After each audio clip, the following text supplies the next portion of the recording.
पहले की बात है, रांची शहर के एक छोटे से गांव में राजू नाम का एक बहुत गरीब मजदूर रहता था। उसके घर में उसकी पत्नी राखी और बेटी सुधा रहती थी। पर अब गर्मियों का मौसम जाने वाला था और सर्दियों का मौसम आने वाला था, लेकिन राजू टूटी फूटी झोपड़िया में रहता था, जिसकी खिड़की से हवा आती थी और छत से पानी गिरता।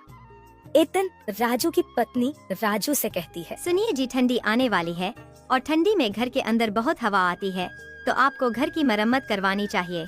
राजू अपनी पत्नी राखी से कहता है, मैं कल जाकर अपने मालिक से कुछ पैसे उधार ले आऊंगा ताकि हम अपने घर की मरम्मत करवा सके।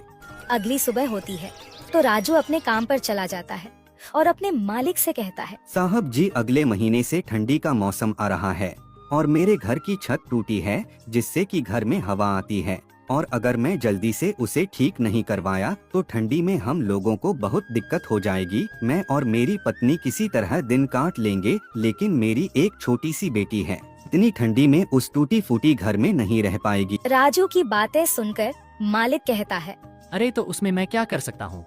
मालिक, आप मुझे थोड़े बहुत पैसे उधार दे देते तो मैं अपने झोपड़े की मरम्मत करवा लेता और मैं दिन रात मजदूरी करके आपका उधार चुका दूंगा, साहब जी। राजू के लाख विनती करने पर भी उसका मालिक उसे पैसा नहीं देता है और फिर शाम हो जाती है। राजू बेचारा जब शाम को अपने घर आया तो उसकी पत्नी राखी उससे कहती है, राजू जी, क्या आप मालिक से उधार पैसे ले आए? मालिक ने पैसे देने से मना कर दिया है। इसके बाद राखी भी परेशान हो जाती है। दोनों इस बात को लेकर काफी परेशान हो गए थे कि अब सर्दियों में उनका गुजारा कैसे होगा। राजू राखी से कहता है, अभी ठंडी आने में पूरा 1 महीना बाकी है, तो मैं अगले महीने के पहले तारीख को अपने मालिक से पैसे के लिए बोलूँगा और तब शायद मालिक मना ना करें। हाँ जी, आप सही कह रहे हैं। आप अगले महीने पहले तारीख को मालिक से पैसे उधार मांगना, मालिक बिल्कुल मना नहीं करेगा। और यूं ही राजू को मजदूरी करते हुए 1 महीना बीत गया। अगले महीने की पहली तारीख को राजू अपने मालिक से पैसे उधार मांगने के लिए जाता है और उनसे कहता है, मालिक, अब तो पूरा 1 महीना हो गया और थोड़ी थोड़ी ठंडी भी होने लगा है। अरे अब तो आप मेरी मजदूरी के पैसे दे दो ताकि मैं उन पैसों से अपने घर की मरम्मत करवा सकूं। राजू के इस बार भी लाख विनती करने पर भी उसका मालिक उसे पैसा नहीं देता है और फिर कोई नया बहाना बता देता है। अभी मेरे पास सिर्फ यह 500 है। 500 देखकर संतोष कहता है, मालिक, इस महीने तो मैंने एक भी छुट्टी नहीं की, तो उस हिसाब से तो मेरा ज्यादा पैसा बनता है। लेकिन मालिक उसे अपने बातों में फंसा देता है और राजू के ज्यादा बहस करने पर उसे काम से धक्का मार के निकाल देता है। राजू को कम पैसे मिलने तथा काम से ना निकाल देने जाने से बहुत परेशान हो जाता है। उसे समझ नहीं आता कि वह आगे करेगा क्या। यूं ही सोचते वह अपने घर पहुंच जाता है। उसे निराशा देख रखी कहती है, क्या हुआ, आप पैसे नहीं लाए क्या? अरे इस बार भी मालिक ने पूरे पैसे नहीं दिए और तो और मुझे काम से भी निकाल दिया है। ये बात सुनकर राजू की पत्नी चिंता में पड़ जाती है और कहने लगती है, अब घर कैसे चलेगा और ठंडी में हमारा गुजारा कैसे होगा? तुम चिंता नहीं करो, मैं कहीं काम ढूंढ लूंगा, फिर हमारी सारी परेशानी दूर हो जाएगी। इतना कहकर राजू उन पैसों से घर में खाने के लिए राशन लाता है। अब उसके सारे पैसे खर्च हो जाते हैं। राजू काम की तलाश में यहाँ वहाँ भटकता है, लेकिन उसे काम नहीं मिलता है। वहीं दूसरी ओर अब ठंड भी धीरे धीरे बढ़ने लगती है और रात के समय में राजू के घर में खिड़कियों से और दरवाजे से काफी ठंडी हवा आने लगती है। रात भर ठंडी हवा आने की वजह से राजू और उसकी पत्नी और बेटी रात भर सो नहीं पाते हैं और रात भर ठंड से कांपते रहते हैं। उनके पास एक कंबल था, अब उससे भी ठंड नहीं रोकता था। जैसे तैसे किसी तरह एक रात बिताते हैं और अगली सुबह होती है तो राजू की पत्नी राखी राजू से कहती है, राजू जी, ऐसा कब तक चलेगा? इतनी ठंडी में हम दोनों तो किसी तरह अपना समय काट सकते हैं, लेकिन हमारी एक बेटी है, उसके लिए हमें कुछ करना होगा, नहीं तो वह ठंड की वजह से मर जाएगी। राखी, तुम सत्य कह रही हो। मैं आज ही बाजार जाकर देखता हूँ कोई काम मिलता है कि नहीं। और फिर इतना कहकर राजू काम की तलाश में निकल पड़ता है और एक सेठ के पास जाता है और उससे कहता है, सेठ जी, क्या मुझे कोई काम मिल सकता है आपके यहाँ?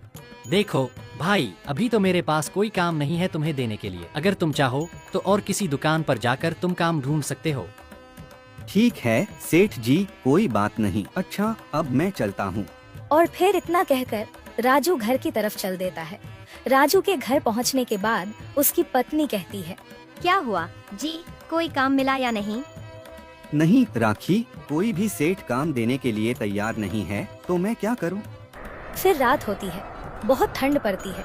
तेज ठंडी हवाएं चल रही थीं, जिसकी वजह से राजू की बेटी सुधा को तेज बुखार हो जाता है और राखी राजू से कहती है, देखिए जी, सुधा को कितना तेज बुखार आ गया है और इसकी पूरी शरीर जैसे आग हो गई है। आप कहीं से जाकर इसके लिए दवा ले आओ।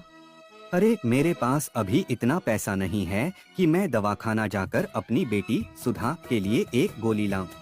अरे आपको कुछ ना कुछ तो करना होगा, वरना सुधा की तबीयत रात भर में और भी बिगड़ जाएगी। देखिए, अगर कहीं पैसों का इंतजाम हो जाए तो कर लीजिए। और दूसरी तरफ सुधा ठंड से कांपने लगती है। राजू को कुछ भी समझ नहीं आ रहा था कि वह अब क्या करे। कुछ देर सोचने के बाद राजू अपनी पत्नी राखी से कहता है, मुझे रोना आ रहा है अपनी बीमार बेटी को देखकर। हमारे पास पैसे नहीं हैं कि अपनी बेटी को हम अस्पताल लेकर जा सकें। सुधा की दिल की धड़कन अब तेज हो रही थी। राजू उठता है और अपनी बेटी को अस्पताल लेकर पहुंच जाता है, लेकिन अफसोस उसके पास पैसे ना होने से डॉक्टर सुधा को इलाज करने से इनकार कर देते हैं।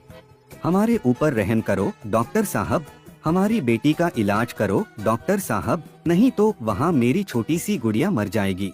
इस छोटी सी बेटी पर रहम करो डॉक्टर साहब, 1-2 दिन में काम करके आपका एक एक पाई चुका दूंगा। राजू के बहुत मिन्नती करने पर भी डॉक्टर को बिल्कुल भी रहम नहीं आती है और तीनों को अस्पताल से बाहर निकाल देते हैं। अस्पताल की सीढ़ी पर बैठकर राजू और उसकी पत्नी राखी रोने लगते हैं और दूसरी ओर ठंड धीरे धीरे बढ़ती जा रही थी। ज्यादा ठंड होने की वजह से अब तीनों ही बुखार से जूझ रहे थे। वह तीनों ही अस्पताल की सीढ़ी पर बेहोश हो जाते हैं। जब राजू की आंख खुलती है तो देखता है कि वह अस्पताल के अंदर एक बेड पर लेटा है। यह देख राजू के मन में बहुत से सवाल आते हैं।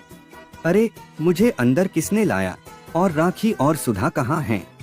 इतने में ही वह देखता है कि वह डॉक्टर उसके पास है, जिसने उसकी बेटी को पैसा ना होने की वजह से भर्ती नहीं किया था।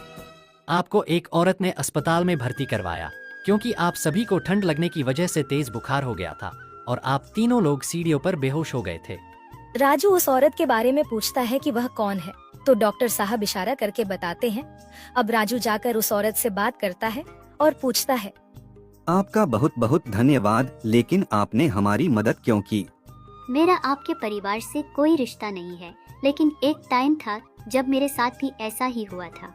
मेरे परिवार बहुत गरीबी में थे।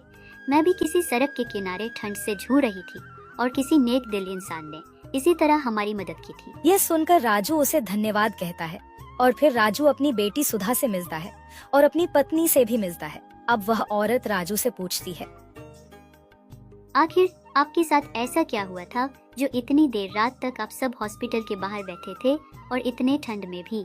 फिर राजू बेचारा उसे अपनी सारी परेशानी बताता है, जिसके बाद वह औरत राजू और उसके परिवार वालों की मदद करती है और राजू का घर भी बिल्कुल ठीक करवा देती है। अब राजू की गरीबी और ठंड दोनों से ही छुटकारा मिल जाता है।